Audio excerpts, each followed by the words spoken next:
Hello, hello, hello, and welcome to today's episode of Her Version. This podcast is dedicated to sharing stories of struggle to triumph, a platform that allows individuals to tell their truth in order to inspire and uplift others. For those of you that are new to this podcast, make sure you like this content and share. I am your host, Sabrina Victoria. Let's jump right in.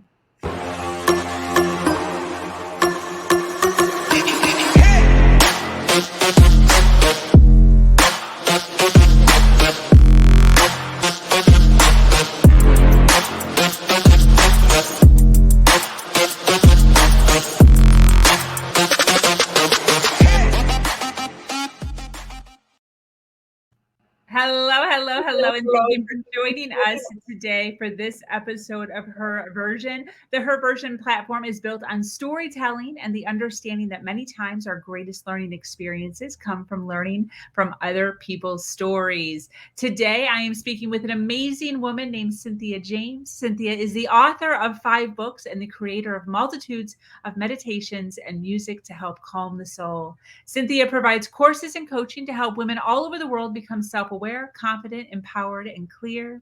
She is the mother of 2 children and is here to share her story of generational abuse, her love of music, and how she has decided she is not going to allow her past to determine who she is going to be in the present. She dreams big and wants to help you create your future. Welcome, Cynthia.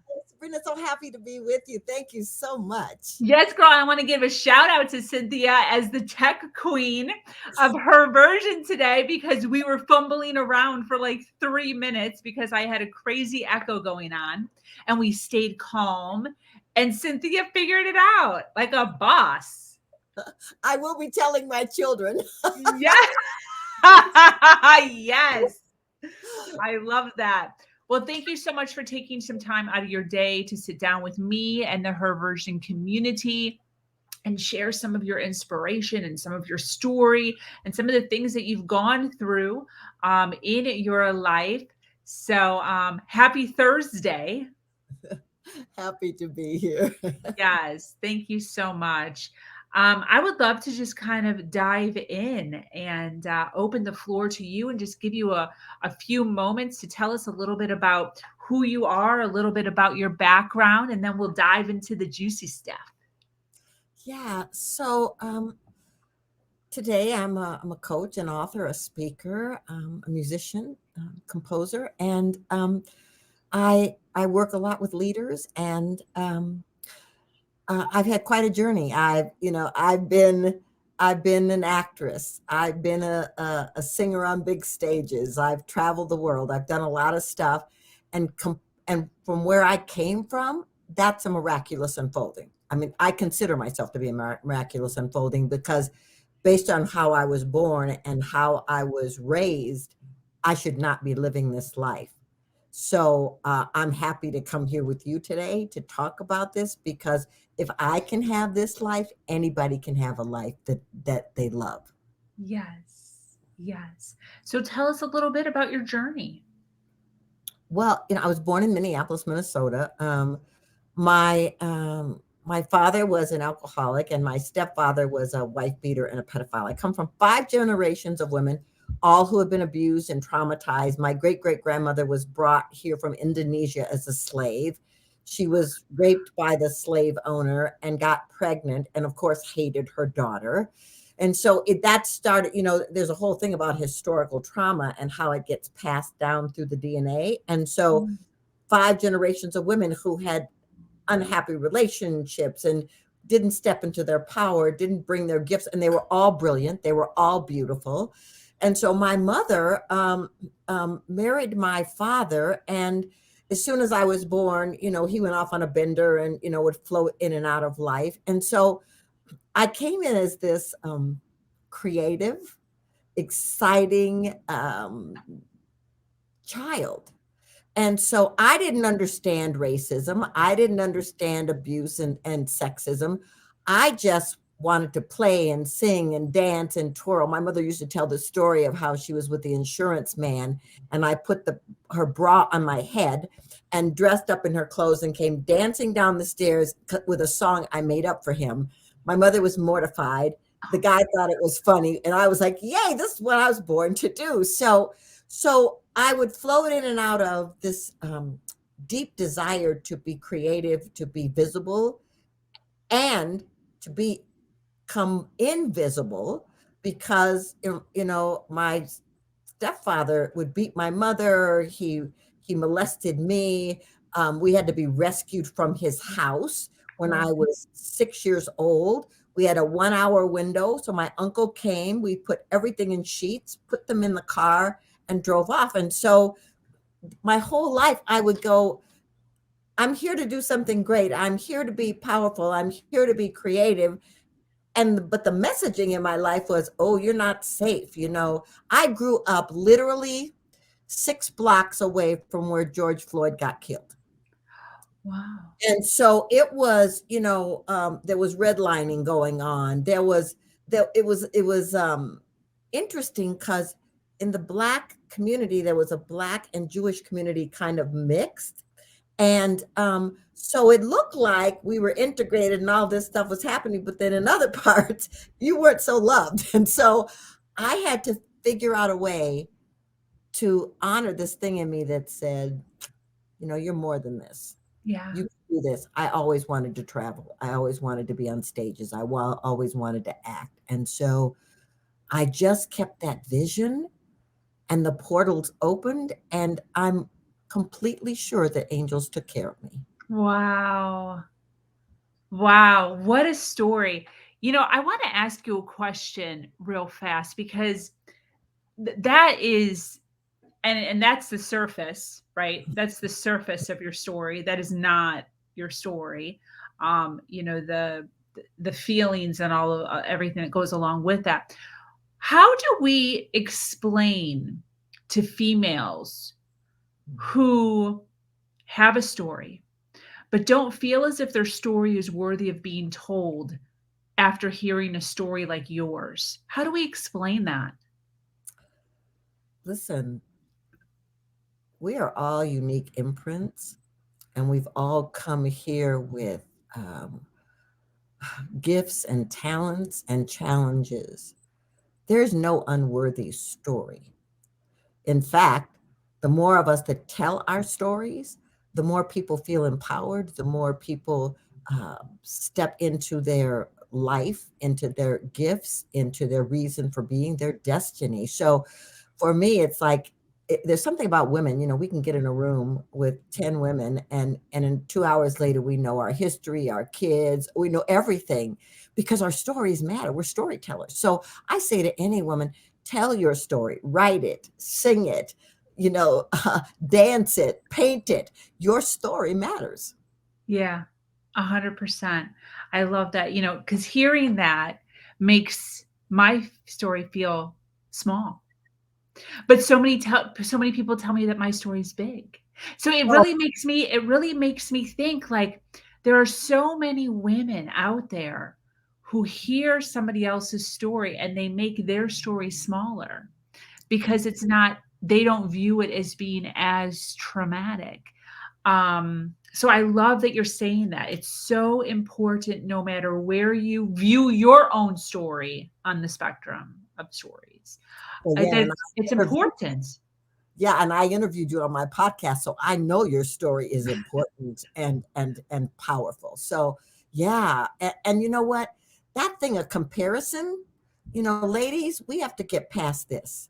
You know what I mean? I mean, there's nobody like us on the planet. We don't have to compare ourselves to anybody. We don't have to prove ourselves to anybody. We're enough. We came here enough. Yes, yes, 100%. I love that. With all of the things that you've been through and the journeys, the years that you've you know, been here on earth. I want to talk about one of the things that I like to talk about is um the areas in which you struggled, the areas in which there were some challenges, because a lot of times we're stuck. There's females right now watching live right now where they're like, I'm stuck in this stuff right now. And it's all fine and dandy to be listening to Cynthia and where she is now in her life, and good for her, but I'm stuck. So I would like for you to give an example of an area in your life at one point where you were failing or struggling, and looking back at it now, what you learned from that time period. Yeah, I've always been an artist. I've always been a creative. And for a long time, I made my living as an actress. I was on Days of Our Lives. I did a lot of television. I was an opening act for Rich Little and Jay Leno um, um, in Harrah's. But here's the thing: at one point, I went through a horrible, visible divorce, and I moved right back into survival mode, which is where I had come from.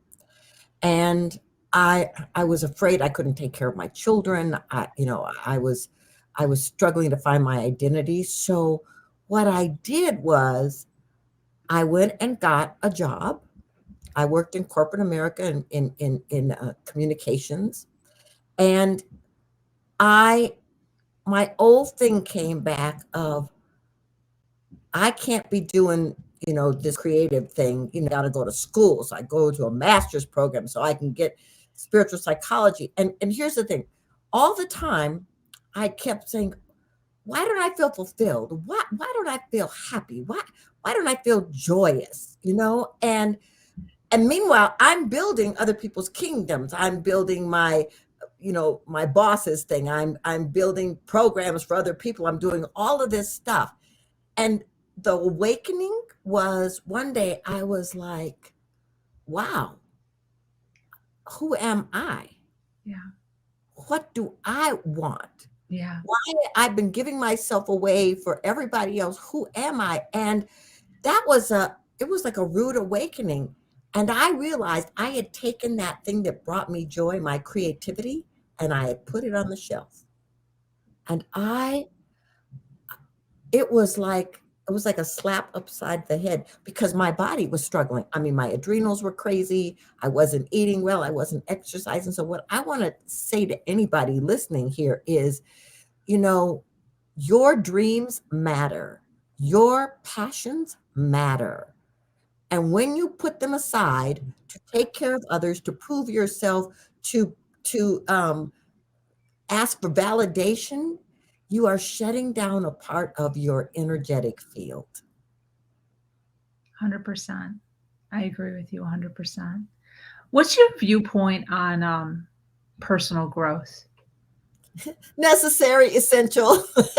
Do it now. How long have you been in the arena of that? Because you were doing your acting and all of that. Where did you fall into that around that time, or was it years later? When did you come face to face with the realization of that was important? It's been about 30 years. I mean, I haven't been teaching. I've been teaching in about 20, 25 years, but I started seeking. I started hearing about what was metaphysics. I started new thought.